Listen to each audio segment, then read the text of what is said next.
Watching Eye on New Mexico today. Joining me today, we have Denisha Romero, the Service Project Coordinator at UNM for Project Peace Pal, a unique program that's linking New Mexico students to students in other countries and inspiring young people to become the leaders of the next generation. We also have two other UNM students and members of Project Peace Pal with us, Yusuf Kasim and Leah Lucero. Thank you both for being here. And they're going to talk a little more about UNM's unique involvement with Project Peace Pal. The goal of Project Peace Pal is to promote cultural understanding, appreciating our differences throughout the world, but also seeing the things that we have in common as humans. Peace Pal also promotes education, and we thought that this was a good time to highlight this program with the recent kidnappings in Nigeria by a terror group that's opposed to Western education and the education of women in particular. So we'll talk a little more about that and what's going on with that in just a minute. But Denisha, I wanted to start with you. Project Peace Pal, we've actually featured on this program in the past, and you know, if it sounds familiar, Peace Pal, it's sort of a pen pal service and connection, connecting students here with students globally. Tell us a little more about that. Well, Peace Pal is an international peace through education organization, and what we do is connect youth in the United States to youth internationally. And the two vices that we have for doing that, which are our two programs, are service learning and the letter writing program, like we just talked about. And I like to think that Peace Pal kind of came from pen pal, as you say, but it sets the tone for what students are writing each other about peace, not just what's your favorite color and what video games do you play. So. Yeah, I mean, this is a program that starts with kids as young as elementary school and all through up until college age students here in New Mexico, communicating with students in those other countries. And I mean, it must be interesting to watch the letters change from the elementary students to the high school students. What are they talking about at that elementary level especially? They're talking about their families, a lot about their families, a lot about their education, what's going on in school. It's really interesting seeing how young students, especially, I really like reading the younger elementary through like middle school, because they relate on a totally different level than how older people start to talk. Like, we start to maybe conceptualize about different things or just make small talk, but young people, they're so genuine when they're speaking with each other, and through letter writing and the drawing all around the like borders of letters, it's really inspiring. Yeah, that's absolutely great, and it's such an important thing to start, even with kids as young as elementary, to start helping them to focus on what's happening around the world. As of this taping, as we mentioned, the world has been calling on the Nigerian government to do more about the recent kidnappings of almost 300 girls by the terror group Boko Haram, which, as we mentioned, really is opposed to Western education and the education of women. Let's get the latest now from NBC's Ann Curry. Inside Nigeria's northeast, plagued with Islamic militants, loved ones arrived at the school where the 300 girls were taken. On day 25 of the kidnapping, they couldn't hold back their anguish. Esther, the mother of a missing 15-year-old, is desperate. They should go into my house, burn my house, break everything inside my house. If they give me my daughter, that will be better for me than taking my daughter. Even they take my life at that moment, I think I'm satisfied, more than when they take my daughter away. The Islamic extremists called Boko Haram have recently stepped up their terror, putting 500,000 people on the run. A girl who barely escaped, her face obscured to protect her from being targeted, says, "They chased us, but we kept running." Devastated, people here are grateful to know the outside world is now responding. Secretary John Kerry today. Our interagency team is hitting the ground in Nigeria now to do everything that we possibly can to return these girls to their families and their communities. At the World Economic Forum underway in Nigeria's capital, Abuja, a bold prediction from the nation's president, who's been slammed for his government's slow response. I believe that the kidnap of these girls will be the beginning of end of terror in Nigeria. Bring back our girls! World outrage hasn't subsided. Today, people were still gathering to protest in Los Angeles and Denver. From Nigeria, the U.S. Foreign Aid Chief, Rajiv Shah. Do you see this as a kind of watershed moment in any way? I do see this as a watershed moment. I think the world does need to recognize that there are girls all around the planet that are treated unfairly, that are prevented from seeking a better future. But as real international help arrives, many fear it may be too late. Reminds us that we take our education system and our lives here for granted in this country, the amount of peace and relative peace we have here in the United States. And obviously, as we mentioned, Project Peace Pal is one of the groups working to promote this worldwide understanding and knowing what's going on in these other countries. Is that right, Denisha? Yeah, what we try to promote is the understanding of our common humanity, that despite race, despite color, we're all the same. And we're all here to connect with other people and grow and educate each other and get better. Yeah, absolutely. A beautiful hope for the world. Let's talk a little with Leah and Yusuf, who have really started to grow this UNM charter group of Project Peace Pal. Leah, you actually started this with students from your discipline, which was the sort of pre-med group at UNM. Is that right? Yes. I started volunteering with Project Peace Pal just on my own when I was a freshman in college. And by the time the summer after my sophomore year came, that was the summer of 2012, we decided we wanted to take it up the next level and that it was time for UNM to have a student group. So I went back to the university and met up with friends like Yusuf and other pre-med friends that I had, and we got it started and went through the chartering and budget processes and recruited members. And it's really grown since then. Yeah, absolutely. What is it that appeals to someone, do you think, a student to join a group like this? It's hard to say. Most of us hadn't had any international experience before, and for me it was just the opportunity to learn something new and to impact the lives of those that are a world away from me. Yeah. And it was just a completely new opportunity, unlike anything I had had. And I think that was similar with the students that joined up, because a lot of us pre-meds were very service-oriented. And I think that was the most appealing aspect, is just service. How about you, Yusuf? I'll ask you the same question. What motivated you to get involved? Well, I was definitely interested in kind of helping out in the international community. You know, you read the news articles and things about all these horrible, horrible things that are happening around the world. And I just wanted to make a difference, you know. So I talked with Leah about the student group that I knew that she was setting up, and, you know, I thought that that was something that I really wanted to get involved with.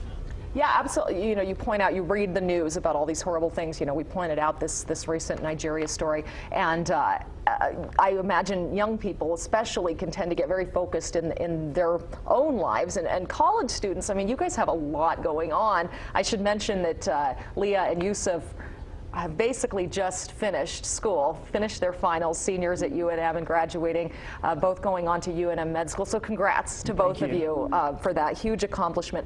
But you can get so focused in your own path, your own lives.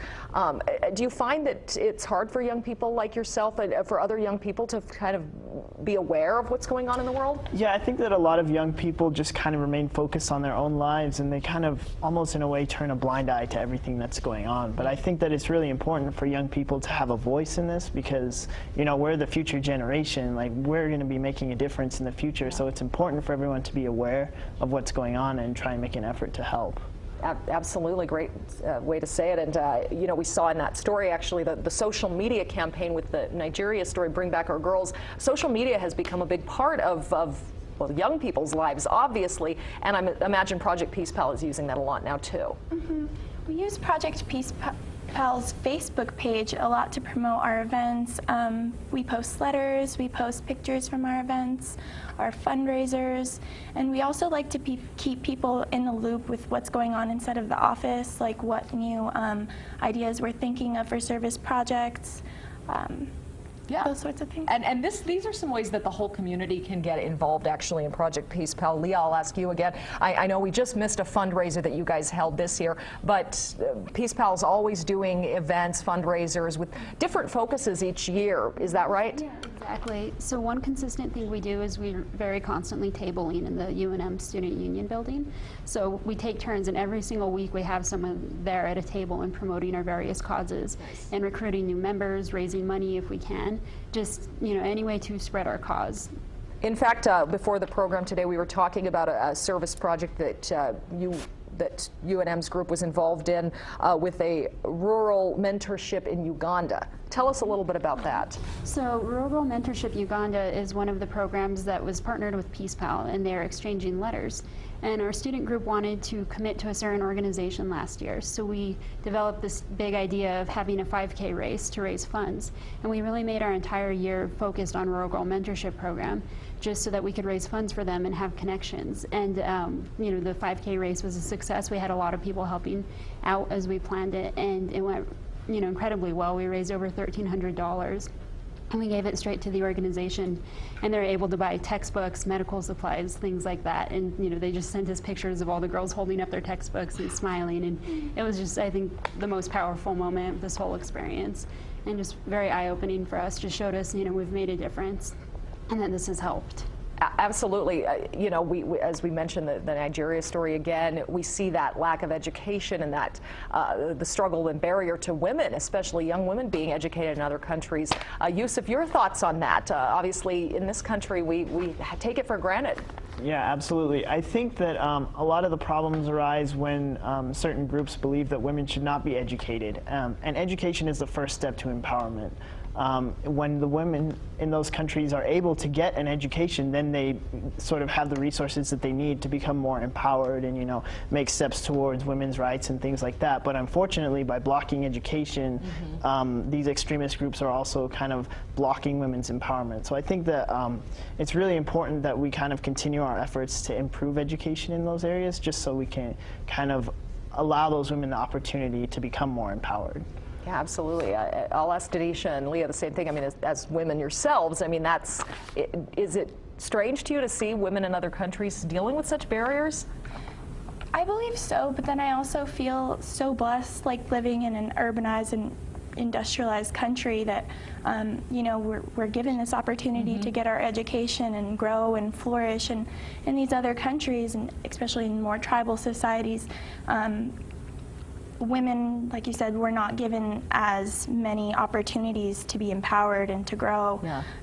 But I do believe that through this global perspective and global support from everyone around the world, we can turn the tide. Yeah, it's really interesting to see what's happening with so many people getting involved with the Nigeria situation, that social media campaign. I think there is more awareness nowadays. Would you say, Leah? It seems to me that there is, definitely. And I know social media is a big thing there, just because word is spreading easier.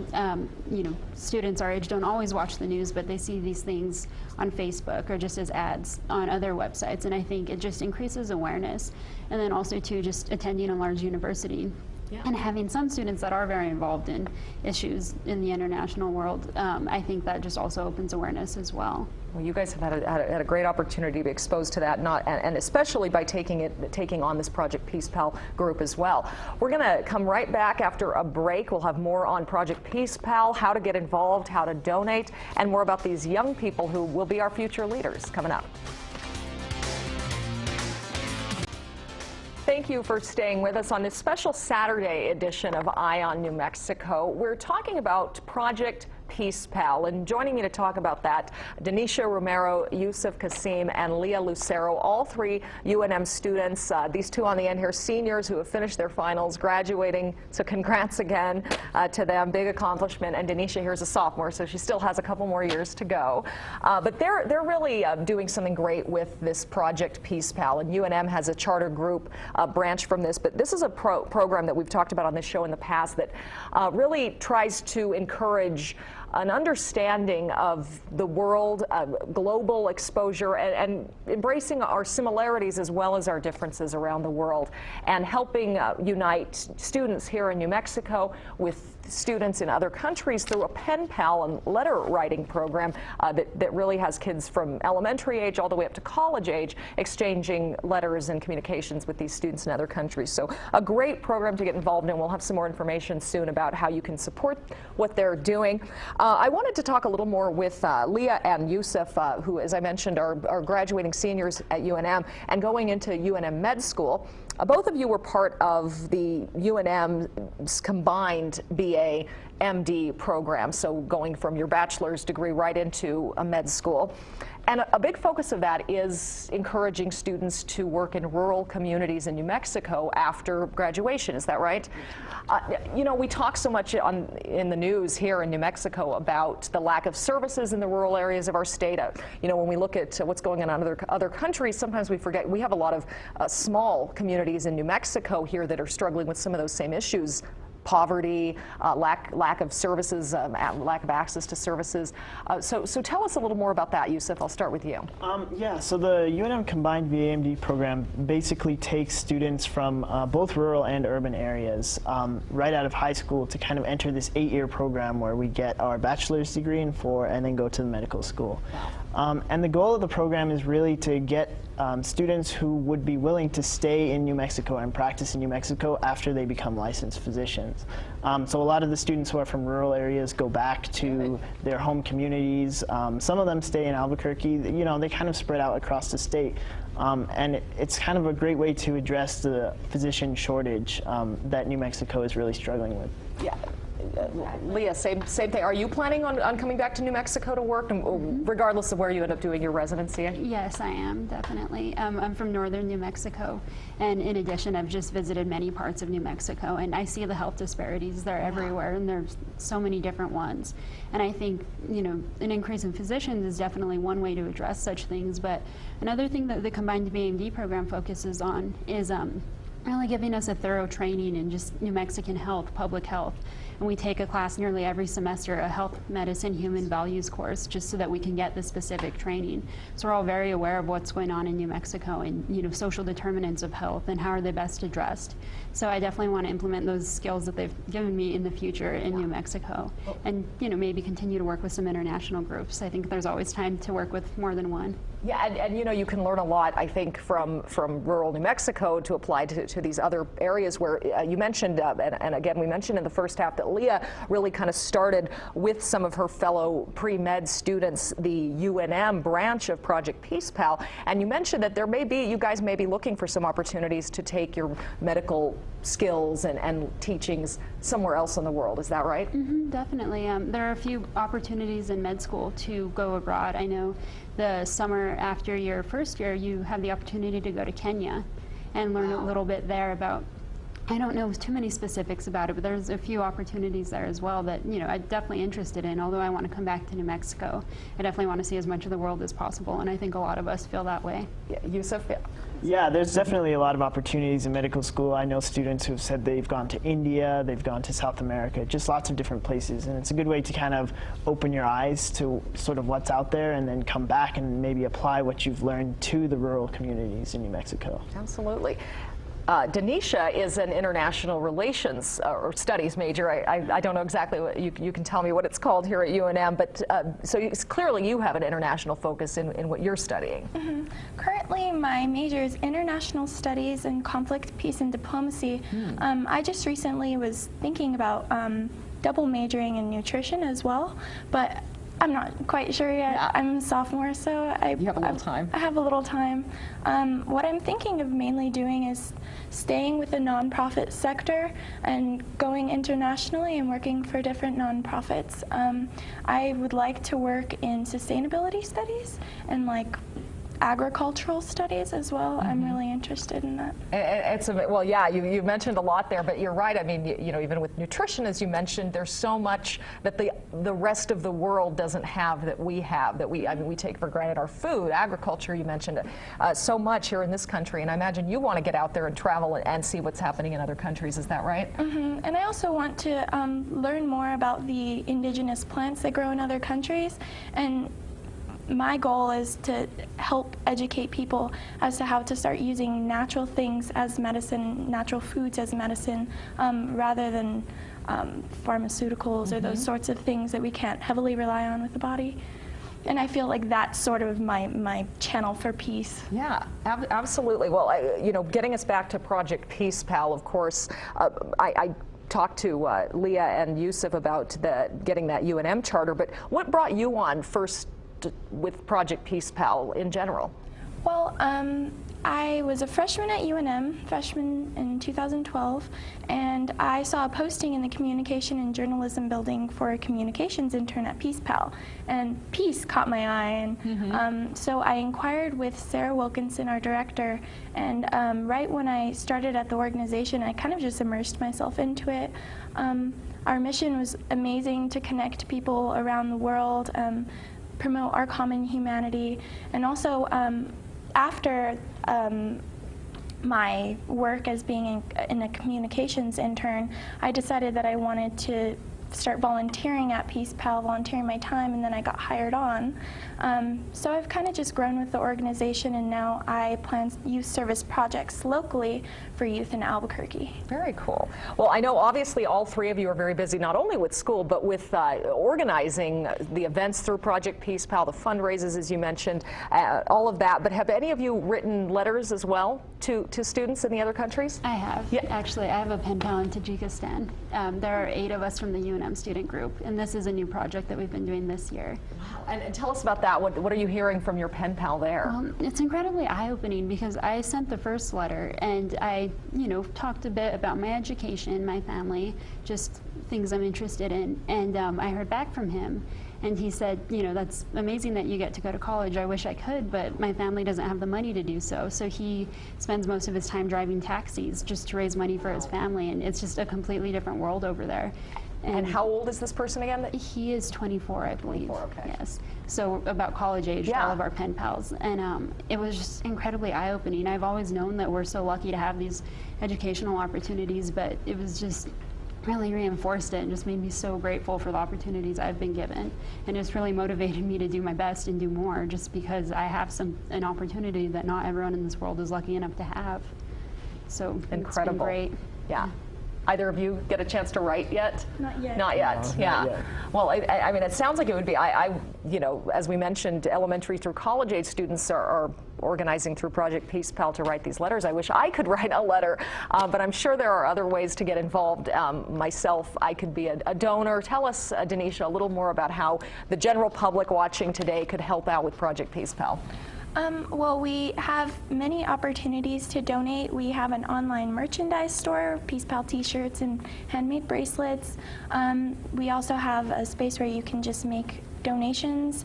You could sign up to our monthly newsletter, the Peace Pal Courier Dove newsletter, which gives us all of our updates for what Peace Pal is doing, community events around international organizations, especially other organizations we're affiliated with.